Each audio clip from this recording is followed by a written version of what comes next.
Two Fort Wayne organizations joined a national walkout movement today for those on the front lines. Fox 55's Gentil Nil tells us more about the message they're trying to spread about Black lives and essential workers. Gentil. Hunter, I'm here near the McDonald's on Rudisill Boulevard, where just hours ago some Hoosiers were chanting Black Lives Matter. It wasn't just for racial injustice, but economic injustice as well for essential workers.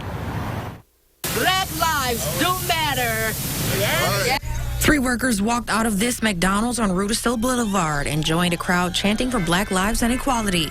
They'd return to work a few minutes later, but the crowd was steadfast. I'm here for increased workers' rights. The National Poor People's Campaign, a national call for moral revival, is one of the sponsors of this strikeout for Black lives, because we know that the interlinking injustices of systemic racism and systemic poverty are completely interlinking.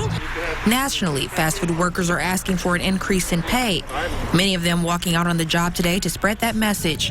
The Fort Wayne Changemakers and the Poor People's Campaign are trying to amplify it. Cookson says many of the people on the front lines in these positions are people of color.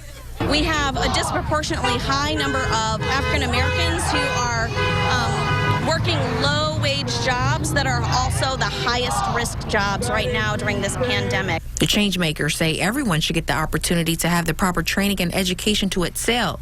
Systemically, they say that has not been the case. That would help close the income gap that we experience in minority communities. Cooper wishes more organizations join the movement today. Speaks a little bit about what's going on in our city right now.